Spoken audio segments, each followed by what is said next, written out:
A recent investigation has revealed that Packers Sanitation Services not only employed literal children, but also subjected them to nightmarish conditions.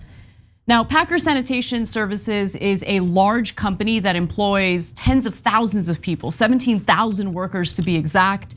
The federal government has been investigating the company since late August after they received an anonymous tip about the treatment of workers and the use of child labor. Now, here's what the investigation found. The complaint filed by the Department of Labor claims that the Packers Sanitation Services employed at least 31 children, get this, between the ages of 13 to 17, all of whom spoke Spanish.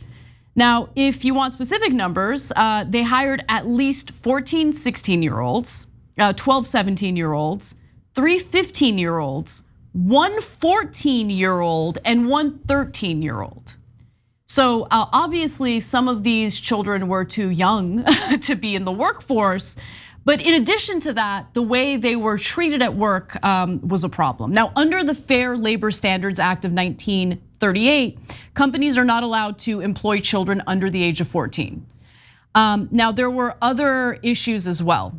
In Grand Island, Nebraska, a 17-year-old who said they had worked for several weeks on the cleaning floor told investigators that many other students worked for Packer. So there could actually be more minors employed by the Packer Sanitation Services than the individuals that we know about at the moment.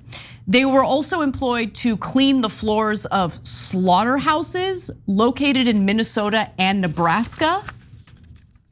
I mean, okay. So let me give you the details on that. The slaughterhouses are owned by JBS USA, which is a subsidiary of the largest meat processor in the world and Turkey Valley Farms. So here's what working there was like for these minors. One child interviewed by the Department of Labor investigators reported that they worked for PSSI starting when they were just 13 years old, cleaning machinery on the kill floor at one of the plants. The 14-year-old worked more than 18 hours per week during overnight shifts and suffered a burn injury from the cleaning chemicals that they used. Now, another child reported working from 11 p.m. to 5 a.m. So again, the night shift, 5 to 6 days per week for 4 months when they were just 14. They also reported suffering chemical burns and said they fell asleep in the middle of school class, in their middle school classes and missed school due to their grueling work schedule. This is in America. I just want to be clear about that. Let me give you one more example. The investigation also found that children had cleaned electric knives, paddle bone pullers, fat skinner, and meat bandsaws, and conveyor belts where meat is cut. Some of the children worked in rooms with saws and kidney fat pullers, according to the Labor Department complaint. And by the way, let me just be clear, there are certain hours of the day and night where minors are not allowed to work for obvious reasons. There are child labor laws. So for instance, children ages 14 and 15 cannot work past 7 p.m. during the school year or past 9 p.m. during summer break. They also can't work more than 18 hours per week. So there are all sorts of child labor laws that were violated here. Yeah, so what they used to do to pretend that this was all normal is they would say, oh no, child labor is not a big deal. It's like 17-year-olds working at Burger King over the summer, getting some extra pay and learning how to work hard and getting the work ethic, etc. Now, is that also true? Yeah, there's some instances of that, of course there are, right? Is it predominantly what's happening now as we creep back towards child labor? No. This is a meatpacking plant. What's a 13-year-old doing in a meatpacking plant? And they're all Spanish speaking, by the way, and in the middle of Nebraska, etc. So it's not like the innocent excuses corporations make all the time and their politicians make on their behalf. Like, oh, no big deal, no, nothing to see here. No, you got a 14-year-old burned by chemical spray, right? And so, no, they're putting 13-year-olds, 14-year-olds to work in the most difficult and dangerous situations in one of the most difficult industries, right?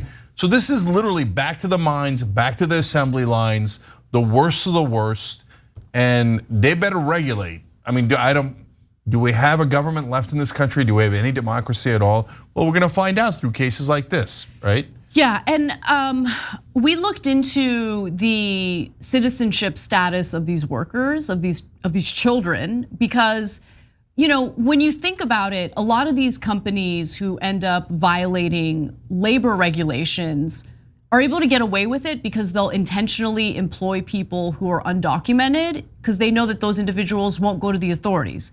Unfortunately, the Department of Labor report said nothing about their immigration status or their citizenship status. I thought that might be a relevant part of the investigation, but again, the report doesn't say anything about that.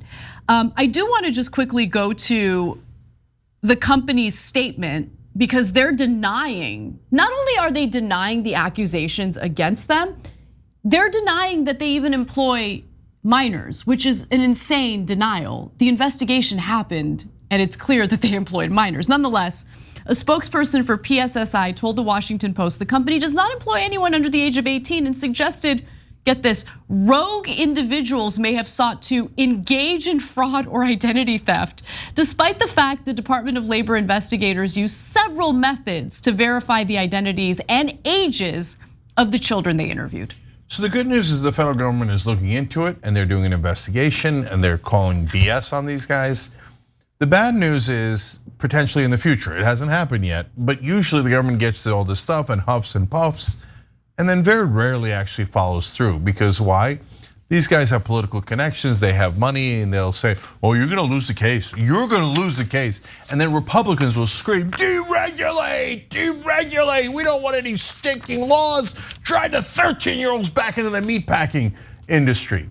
Now they don't add that last part, but the deregulation is so that they could bring back child labor and these other practices that we got rid of earlier because they were abhorrent, they were terrible. So when you hear deregulation, remember this story. Not every regulation is great. Now you could have overregulation, but oftentimes those regulations are desperately needed. Otherwise, instantly, as soon as a company thinks, I'm gonna save a nickel by employing a 13-year-old rather than a 30-year-old. I'm gonna save money, by the way, by employing an undocumented immigrant that can't protect themselves as opposed to an American worker. They're gonna do it, and then they're gonna purchase the government so that the government doesn't enforce the law. So far so good by the government on this one, but they gotta follow through and they gotta actually have not just civil penalties, but if laws are being broken, they should have criminal penalties. Absolutely, absolutely.